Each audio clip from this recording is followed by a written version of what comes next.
नमस्ते दोस्तों, Shelley's kitchen में आपका स्वागत है। आज हम जो रेसिपी बना रहे हैं उसके लिए यहाँ पर मैंने 1 बड़ी चम्मच के करीब जो है ये भुजे की गिरी ली हुई हैं और अब हम इन्हें लो टू मीडियम फ्लेम पर हल्का सा रोस्ट कर लेंगे ताकि इनमें चटचट की आवाज़ आने लगे और ये थोड़ी सी फूल भी जाएं।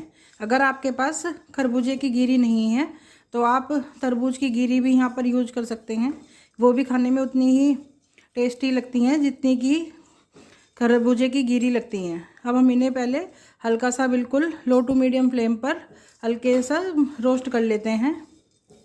अब हमारी जो खरबूजे की गिरी हैं वो रोस्ट हो गई हैं, इनमें चटचट की आवाज़ आ रही है और ये फूल भी गई हैं। अब हम इन्हें निकाल लेते हैं।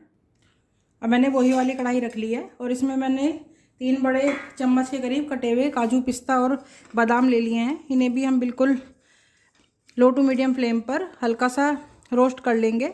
ड्राई फ्रूट अगर आपकी इच्छा ना हो तो आप स्किप कर सकते हैं, या अगर आपको कोई सा ड्राई फ्रूट पसंद नहीं है तो आप उसे स्किप कर दें, और अगर आपको खरबूजे की गिरी भी पसंद नहीं है तो आप उसे भी स्किप कर सकते हैं। हम क्योंकि गर्मियों में ये रेसिपी बनाकर तैयार कर रहे हैं तो इसलिए यहाँ पर मैंने ज़्यादा ड्राई फ्रूट्स की क्वांटिटी नहीं ली है। अगर हम सर्दियों में यही वाली रेसिपी बनाकर तैयार करते तो हम जो ड्राई फ्रूट्स की क्वांटिटी है वो थोड़ी सी बढ़ा सकते थे, लेकिन अभी क्योंकि गर्मियाँ शुरू हो गई हैं तो हमने जो ड्राई फ्रूट्स हैं वो कम क्वांटिटी में लिए हैं। अब हम इन्हें भी बिल्कुल अच्छे से रोस्ट कर लेते हैं।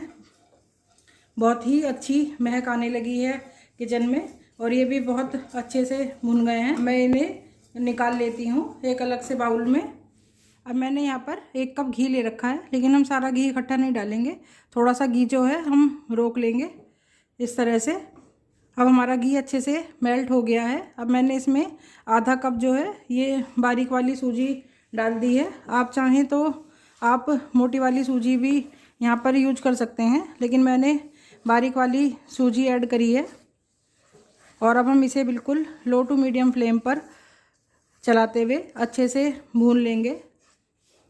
आज हम जो रेसिपी बना रहे हैं वो हम आटे के लड्डू बनाकर तैयार करेंगे।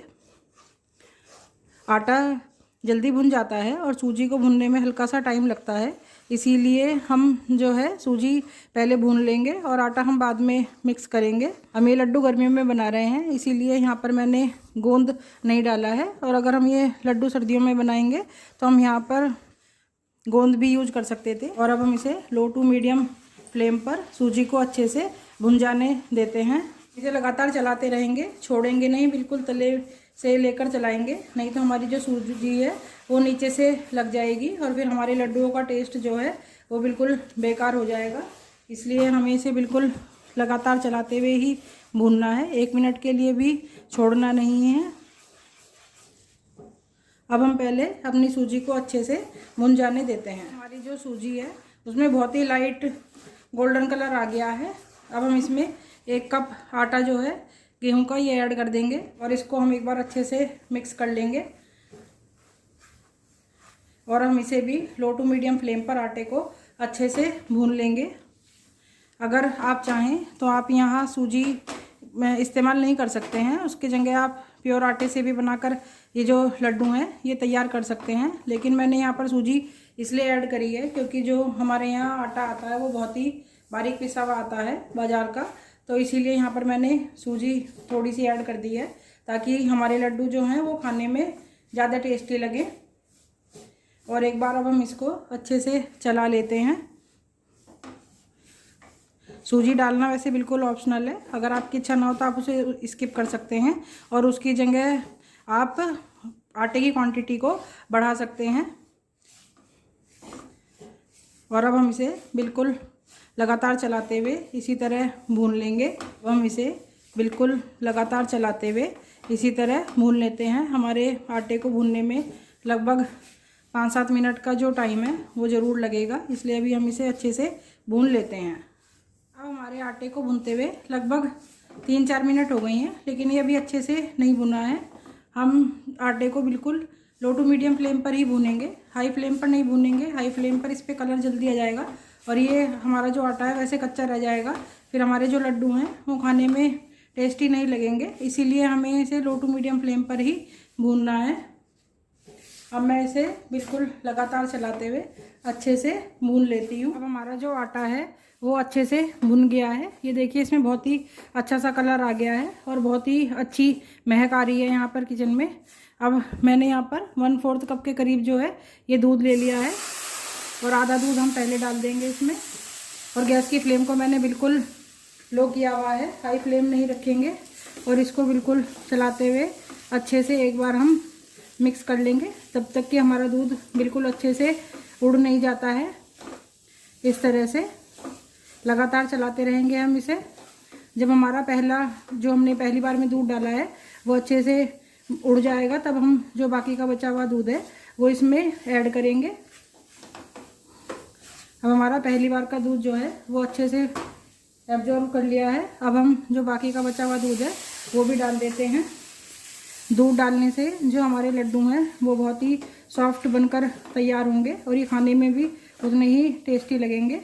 और अब हम इसे बिल्कुल लगातार चला लेते हैं और बिल्कुल इसको अच्छे से और भून जाने देते हैं जब तक कि हमारे आटे का जो टेक्सचर है वो चूरमे के जैसे नहीं हो जाता है, बिखरा बिखरा सा। तब तक हम इसे अच्छे से एक बार और भून लेते हैं। हमने जो दूध डाला था वो सारा हमारे आटे ने अच्छे से एब्जॉर्ब कर लिया है और जो हमारे आटे का टेक्सचर है वो बिल्कुल चूरमा जैसा बिखरा बिखरा सा हो गया है।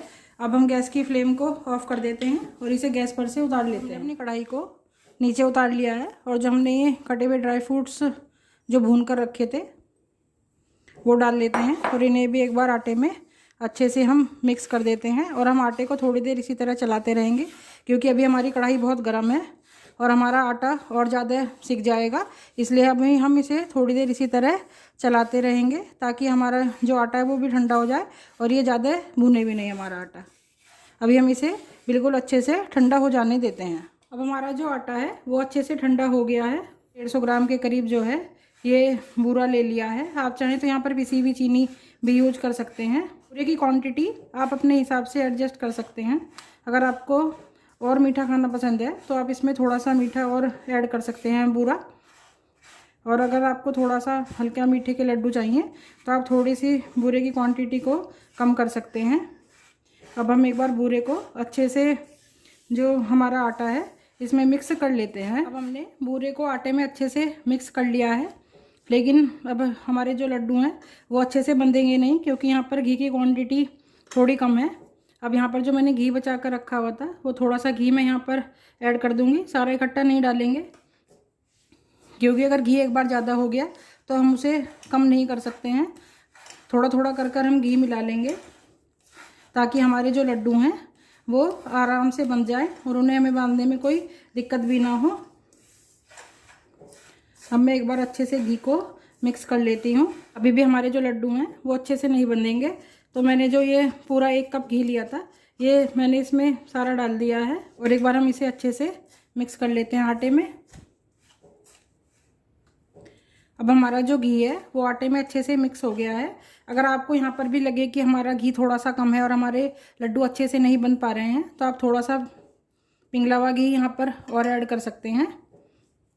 और अब हम इन्हें अच्छे से दबाते हुए गोल गोल लड्डू बांध लेंगे। लड्डू आप अपनी पसंद से थोड़े से बड़े या थोड़े से छोटे जैसे आपकी इच्छा हो आप उस तरह से बनाकर तैयार कर सकते हैं। मैं यहाँ पर मीडियम साइज़ के लड्डू ही बनाकर जो है वो तैयार कर रही हूँ। ये इस तरह से एक लड्डू बना लिया है और अब हमने इसे एक प्लेट में रख लिया है। ये इस तरह से ये देखिए हमारा जो दूसरा लड्डू है ये भी बनकर तैयार हो गया है। और अब हम इसी तरह अपने जो सारे लड्डू हैं वो बनाकर तैयार कर लेंगे। अब मैंने अपने सारे लड्डू जो हैं वो अच्छे से बांध लिए हैं। देखिए कितने अच्छे जो हमारे लड्डू हैं वो बंधे हैं बिल्कुल गोल गोल। लीजिए तैयार हैं गर्मियों में खाने के लिए आटे के लड्डू।